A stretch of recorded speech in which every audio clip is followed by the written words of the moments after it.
শুনে রাখো, পুনরায় যদি দাউদ নবী, নূহ নবী সহকারে দুনিয়া শুরুর লগ্ন থেকে কিয়ামত পর্যন্ত যত মানুষ পৃথিবীতে আসবে, নবী রাসূল বাদ দিয়ে সমস্ত মানুষের চোখের পানি, নূহ নবীর চোখের পানি, দাউদ নবীর চোখের পানিকে যদি এক পাল্লায় রাখা হয়, অপর পাল্লায় যদি আদম নবী যে 350 বছর বা 450 বছর কেঁদেছেন, আদম নবীর চোখের পানি অশ্রুর সমান হবে না। জোরে বলেন। সম্মানিত হাজিরিন, রাসূল আকরাম সাল্লাল্লাহু আলাইহি ওয়াসাল্লামের ইত্তেবা, রাসূল আকরাম সাল্লাল্লাহু আলাইহি ওয়াসাল্লামের অনুসরণ, রাসূল আকরাম সাল্লাল্লাহু আলাইহি ওয়াসাল্লামের অনুকরণ আমাদের সকলের দরকার। কেননা আল্লাহ সুবহানাহু ওয়া তাআলা পবিত্র কোরআনের মধ্যে বলেছেন, ইন কুনতুম তুহিব্বুনাল্লাহ ফাত্তাবিউনি, যে যদি সত্যিকার অর্থে আল্লাহ সুবহানাহু ওয়া তাআলাকে আমরা ভালোবেসে থাকি, তাহলে আমরা যেন তার নবী হযরত মুহাম্মদুর রাসূলুল্লাহ সাল্লাল্লাহু আলাইহি ওয়াসাল্লামকে অনুসরণ করি। প্রিয় হাজিরিন, আজকে এই বেহেশতের বাগান সাজানো হয়েছে, কিন্তু আফসোসের বিষয় হলেও সত্য, বেহেশতের বাগানের পাশে বিভিন্ন ধরনের দোকানপাটের আয়োজন করা হয়েছে। মানুষের আজকে দুঃখের সাথে বলতে হচ্ছে, এই বেহেশতের বাগানকে বাদ দিয়ে আজকে মাহফিলের পাশে যে দোকানপাট রয়েছে, সেই দোকানপাটের মধ্যে আড্ডায় ব্যস্ত রয়েছে। আফসোস করে বলতে হচ্ছে, এই বেহেশতের বাগান, এই বেহেশতের বাগানে আসলে আমাদের অনেক ফায়দা হবে, দুনিয়ারও কল্যাণ হবে, আখিরাতের মধ্যেও কল্যাণ হবে। প্রিয় হাজিরিন, রাসূল আকরাম সাল্লাল্লাহু আলাইহি সাল্লামের অনুসরণ, রাসূল আকরাম সাল্লাল্লাহু আলাইহি ওয়াসাল্লামের অনুকরণ আজকে একজন মুসলমানকেও মুসলমান অনুসরণ, অনুকরণ করা শুরু করেছে। বিজ্ঞান, আধুনিক বিজ্ঞান তারা চেষ্টা করেছে, তারা দেখেছে যে ১৫০০ বছর আগে প্রিয় নবী মুহাম্মদুর রাসূলুল্লাহ সাল্লাল্লাহু আলাইহি ওয়াসাল্লাম এমন কোন তথ্য দিয়ে গিয়েছেন কিনা, যেই তথ্যকে আধুনিক বিজ্ঞান তারা ভুল বলে প্রমাণ করতে পারবে। খোদার কসম খেয়ে বলি, আজকে আধুনিক বিজ্ঞান তারা সারেন্ডার হয়েছে। বুখারী শরীফের হাদিসে আসছে, আজ থেকে প্রায় ১৫০০ বছর আগে আল্লাহর হাবিব সাল্লাল্লাহু আলাইহি ওয়াসাল্লাম বলে গিয়েছেন, মা আসফালা মিনাল কাবাইনি মিনাল ইজহারি ফিন্নার। ওগো, যে পুরুষ দম্ভ করে, অহংকার করে তার কাপড়কে টাকটুর নিচে ঝুলাবে, তার ওই জায়গাটা, তার ওই কাপড় ঝুলানোর কারণে ওই স্থানটিকে আল্লাহ সুবহানাহু ওয়া তাআলা জাহান্নামের আগুন দিয়ে জ্বালাবে। বলেন নাউজুবিল্লাহ। আধুনিক বিজ্ঞান তারা এক্সপেরিমেন্ট করতে লাগলো যে কোন কারণে আজ হতে প্রায় ১৫০০ বছর আগে বিশ্ব মানবতার অগ্রদূত, মানবাধিকার পূরণের অগ্রনায়ক আল্লাহর হাবিব নূর নবীজি মুহাম্মদুর রাসূলুল্লাহ কথা বলে গিয়েছেন। দুজন পুরুষ লোককে তারা ১ মাস সুন্নতের আমল করিয়েছেন, আর ১ মাস আমল করিয়েছেন সুন্নত ছাড়া আমল করিয়েছেন। আধুনিক বিজ্ঞান তারা অবাক হয়েছে, তারা দেখেছে যেই পুরুষ ব্যক্তিকে টাকনুর নিচে কাপড় পরিধান তারা করিয়েছিল, তারা অবাক হয়ে দেখেছে যে নূর নবীজি যে হাদিস বলে গিয়েছিল তা সত্যি। কেননা যেই পুরুষ ব্যক্তি টাকনুর নিচে তার কাপড়কে ঝুলিয়ে পড়েছিল, তারা দেখেছে বিজ্ঞান টাকনুর নিচে কাপড়কে ঝুলিয়ে পড়ার কারণে সূর্যের যে অতিবেগুনি রশ্মি, আলট্রা ভায়োলেট রে, আলট্রা ভায়োলেট রে ওই পুরুষ ব্যক্তির দেহের মধ্যে প্রবেশ করতে পারে নাই, যার কারণে ওই পুরুষ ব্যক্তির যৌবনের শক্তি লোপ পেয়েছে, কমে গিয়েছে। আর যে ব্যক্তিকে রাসূলুল্লাহ সাল্লাল্লাহু আলাইহি ওয়াসাল্লামের সুন্নতের তরিকা মোতাবেক, দাইমি ফরজ মোতাবেক আমল করিয়েছিল, বিজ্ঞান অবাক হয়ে দেখেছে, তারা বলতে বাধ্য হয়েছে যে যেই ব্যক্তি টাকনুর উপর কাপড় পরিধান করেছে, টাকনুর উপর কাপড় পরিধান করার কারণে ওই ব্যক্তির যৌবনের শক্তি লোপ পায় নাই, বরং ওই ব্যক্তির যৌবনের শক্তিকে আমার আল্লাহ সুবহানাহু ওয়া তাআলা আরো বাড়াইয়া দিয়েছে।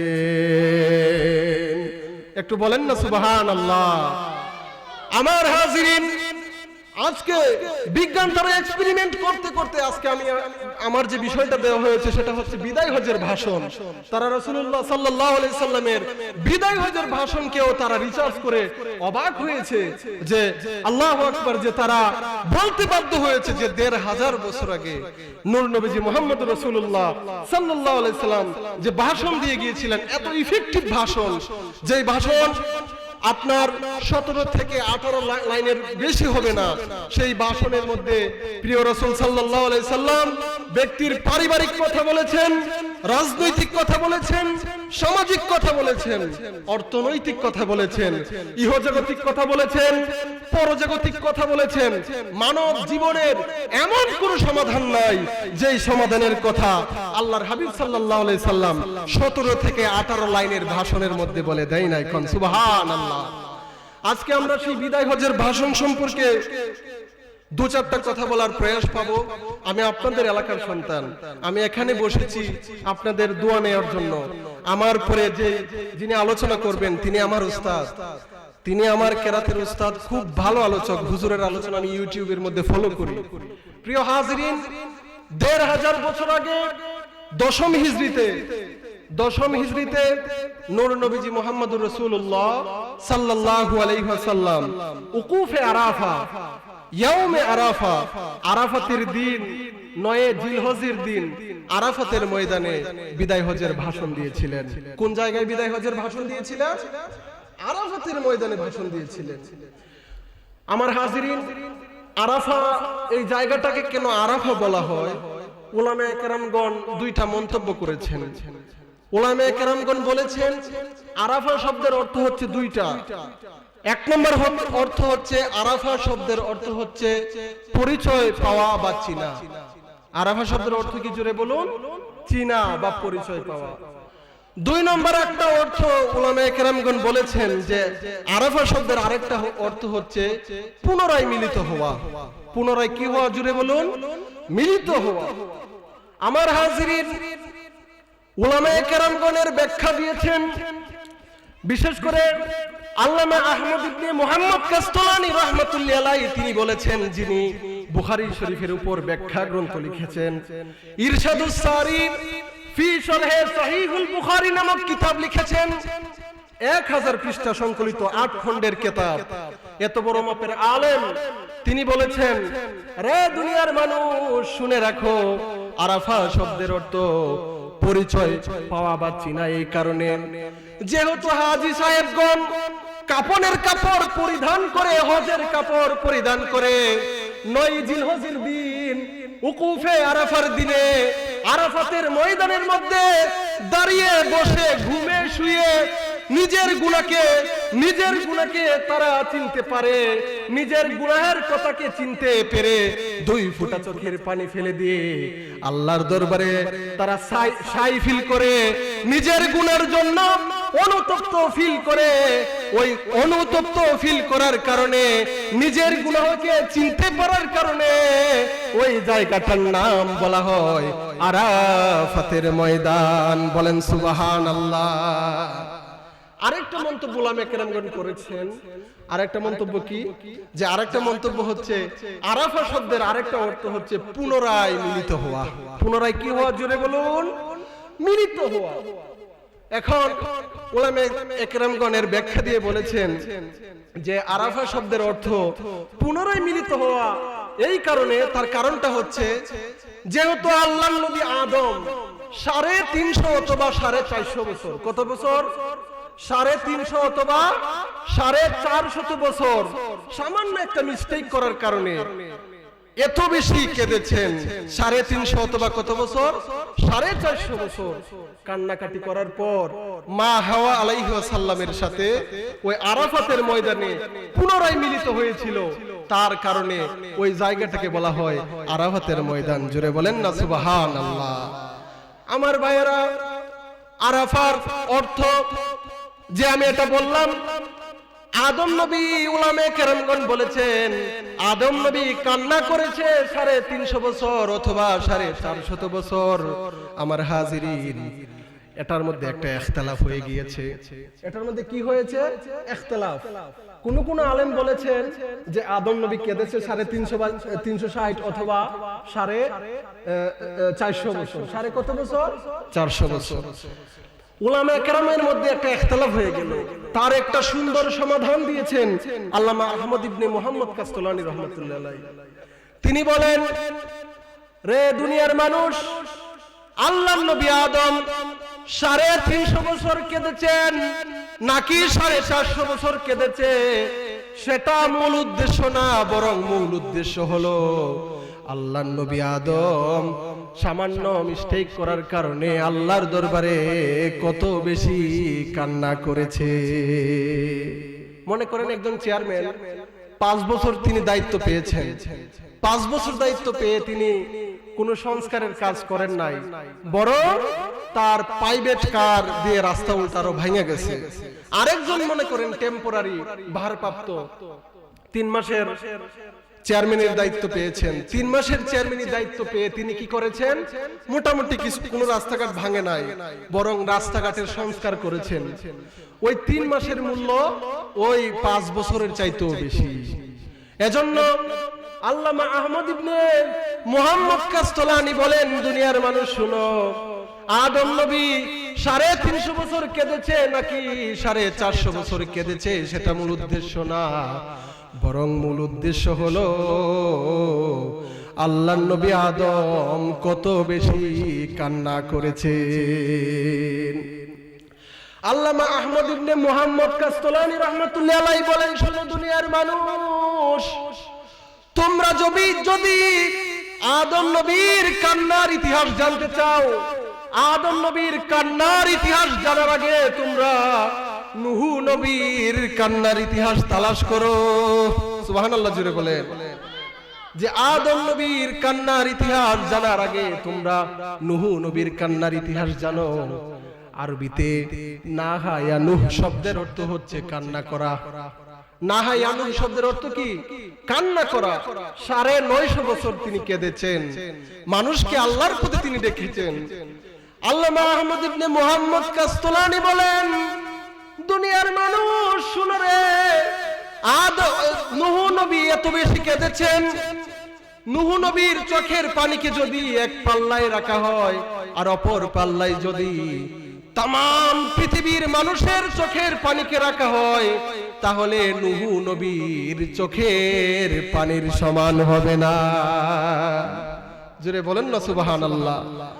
ও ভাইরা আমার, কান্না কত বড় মারাত্মক জিনিস।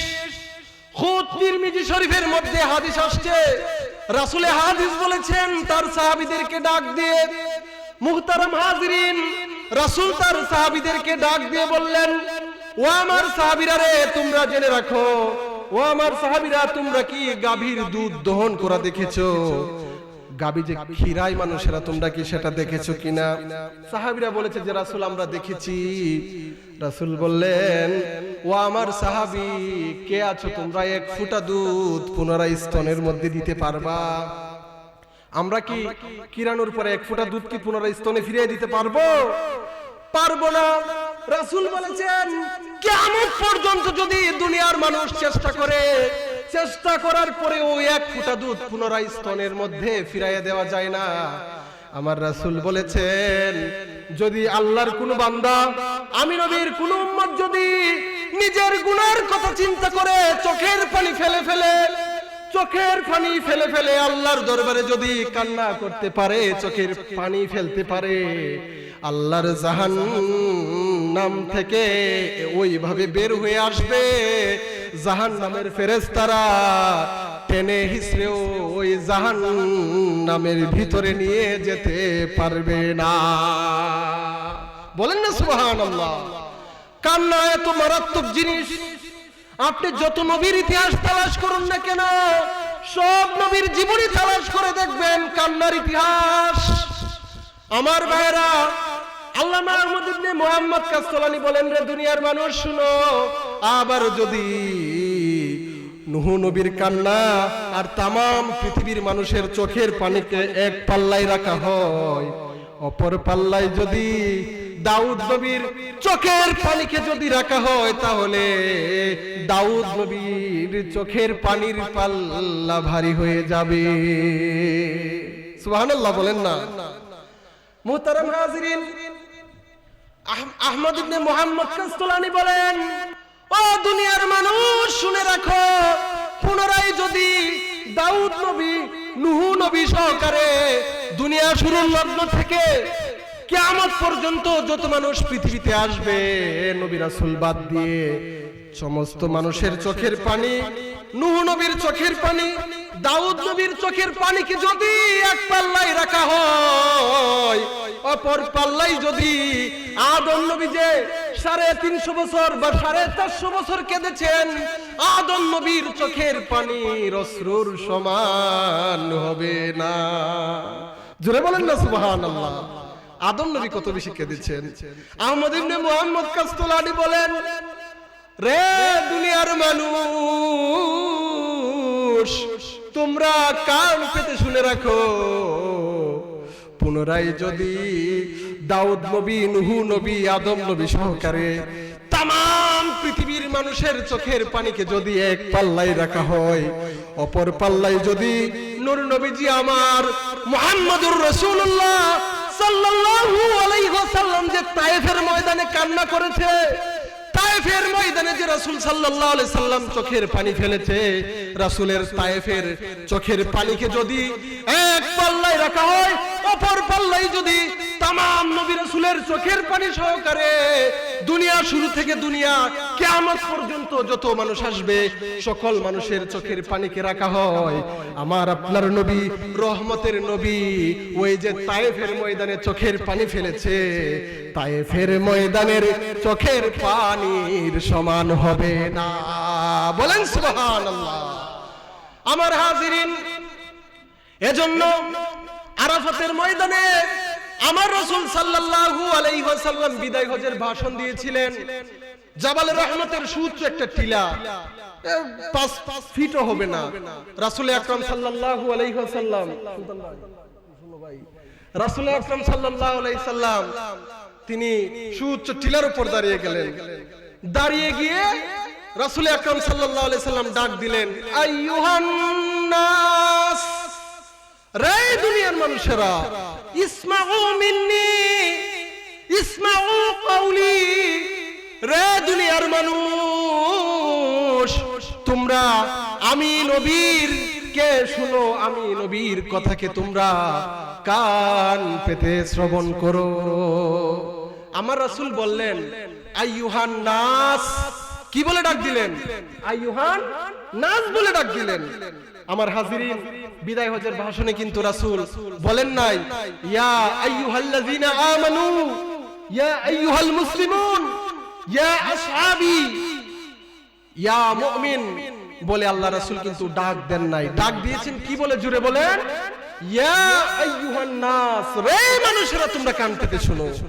আমার হাজিরিন, এই ভাষণ থেকে স্পষ্ট বোঝা যায় আমার আপনার নবী রাসূল তো বলেছেন যে আমি কোন গোত্রের নবী না, আমি কোন কওমের নবী না, আমি কোন গোষ্ঠীর নবী না, আমি কোন ভাষার নবী না, বুইস্তু লিন্নাসি আম্মা, আমি নবী প্রেরিত হয়েছি সকল মাখলুকাতের নবী হয়ে। জোরে বলেন না সুবহানাল্লাহ।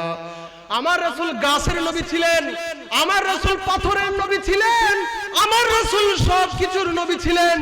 এজন্য আমার হাজিরিন, রাসূল আকরাম সাল্লাল্লাহু আলাইহি ওয়াসাল্লাম যখন আরবের রাস্তা দিয়ে হেঁটে যেতেন, আরবের রাস্তা দিয়ে হেঁটে যাওয়ার সময় লা মিন শাজারিন ওয়ালা মিন হাজারিন, এমন একটা গাছ নাই, এমন একটা পাথর নাই যে গাছ, যে পাথর নূর নবীজি আমার মুহাম্মদুর রাসূলুল্লাহ সাল্লাল্লাহু আলাইহি ওয়াসাল্লামকে সম্মান করে নাই। কোন সুবহানাল্লাহ। আমার হাজিরিন, বুখারী শরীফের মধ্যে হাদিস আসছে, রাসূলের 29 জন সাহাবী হাদিস বর্ণনা করেছেন। কতজন সাহাবী? 29 জন সাহাবী, মুতাওয়াতির পর্যায়ের একটা হাদিস। ওই হাদিসের মধ্যে রাসূলের 29 জন সাহাবী বলেন রাসূল আকরাম সাল্লাল্লাহু আলাইহি সাল্লাম যখন মক্কা থেকে মদিনায় হিজরত করে গিয়েছেন, হিজরত করে যাওয়ার পরে রাসূল মদিনায় মসজিদে নববী নির্মাণ করেছেন। মসজিদে নববী নির্মাণ করার পর মেহরাবের মধ্যে আমরা একটা মরা কাঠের টুকরা, খেজুর গাছের টুকরাকে এনে রাখলাম। এটার মধ্যে রাসূল হেলান দিয়ে বা দাঁড়িয়ে রাসূল আকরাম সাল্লাল্লাহু আলাইহি সাল্লাম খুতবা দেন। রাসূল আকরাম সাল্লাল্লাহু আলাইহি সাল্লাম খুতবা যখন দিতেন, তো মোটামুটি যখন ইসলাম যখন মোটামুটি প্রচার এবং প্রসার হচ্ছিল, তখন আমরা কি করলাম, রাসূলকে বললাম যে রাসূল, আপনি তো এই খেজুর গাছটার মধ্যে, এই কাঠের টুকরার মধ্যে হেলান দিয়ে খুতবা দেন, দাঁড়িয়ে খুতবা দেন, দেখতে আমাদেরও কেমন লাগে। একটা কাজ করি রাসূল, আপনার জন্য আমরা একটা খুতবা দেওয়ার জন্য একটা বড় চেয়ারের ব্যবস্থা করি। রাসূল আকরাম সাল্লাল্লাহু আলাইহি সাল্লাম অনুমতি দিয়ে দিলেন, বলেন যাও ঠিক আছে, তোমরা আমার জন্য একটা চেয়ারের ব্যবস্থা করো, আর কাঠের টুকরাটাকে মসজিদের বারান্দায় বা বাহিরে নিয়ে রাখো। সাহাবায়ে কেরামগণ কাঠের টুকরাকে মসজিদে নববীর বাহিরের মধ্যে রেখে দিলেন। ও হাজিরিন, 29 জন সাহাবী হাদিস বর্ণনা করেছেন। 29 জন সাহাবী বলতে লাগলেন, রাসূল আকরাম সাল্লাল্লাহু আলাইহি ওয়াসাল্লামের পিছনে যখন আমরা জুমার নামাজ সালাতুল জুমা আদায় করছিলাম, বাহিরের মধ্যে আমরা কান্নার আওয়াজ শুনতে পেলাম। বাহিরের মধ্যে আমরা কি শুনতে পেলাম? কান্নার আওয়াজ। বিনায়া বিনায়া কে যেন কান্দে, ছোট বাচ্চার মতো কে যেন বিনায়া বিনায়া কান্না করে। নামাজ যখন শেষ হয়ে গেল, আমরা সমস্ত সাহাবায়ে কেরামগণ মিলে মসজিদে নববীর বাইরে গেলাম। মসজিদে নববীর বাইরে গিয়ে কোনো মানুষ দেখলাম না, কিন্তু আমাদের কর্ণকুহরে, আমাদের কানের মধ্যে ওই কান্নার আওয়াজ আমরা শুনতে পেলাম। আমরা যখন একটু এগিয়ে গেলাম, এগিয়ে গিয়ে আমরা শুনতে পেলাম মরা কাঠের টুকরার ভিতর থেকে কান্নার আওয়াজ আসে। কোন সুবহানাল্লাহ। মরা কাঠের টুকরার ভিতর থেকে কি আসে জুড়ে বলেন? কান্নার আওয়াজ আসে। মসজিদে নববী থেকে রাসূল বের হয়ে আসলেন। বের হয়ে আসার পর ছোট বাচ্চাকে যেমনি ভাবে মা কুলে নেন, ঠিক তেমনি ভাবে মরা কাঠের টুকরাকে রাসূল কুলে নিলেন। কুলে নিয়ে ওই মরা কাঠের টুকরাকে হাত বুলিয়ে দিতে লাগলেন। হাত বুলিয়ে দিতে দিতে রাসূল মরা কাঠের টুকরাকে প্রশ্ন করলেন, ও উস্তুনে হান্নানা। কি বলে ডাকলেন? উস্তুনে হান্নানা। ও উস্তুনে হান্নানা, মরা কাঠের টুকরা রে, তুই কেন কান্না করিস? আমার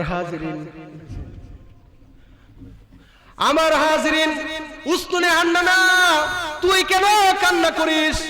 রাসূলের 29 জন সাহাবী হাদিস বর্ণনা করেছেন। নারে তাকবীর, আল্লাহু আকবার, নারে রিসালাত, ইয়া রাসূলুল্লাহ, নারে তাকবীর, আল্লাহু আকবার, নারে রিসালাত, ইয়া রাসূলুল্লাহ।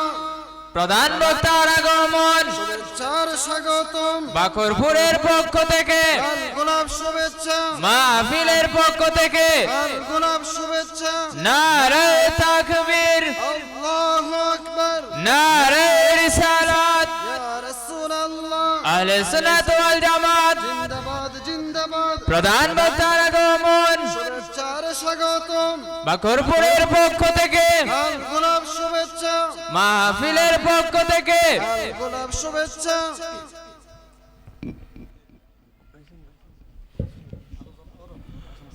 যাই হোক, আমাদের মাহফিলের যিনি প্রধান বক্তা, আমার উস্তাদ হযরত মাওলানা মুফতি জয়নাল আবেদিন ফারুকী হুজুর আমাদের মাহফিলে চলে আসতেছেন।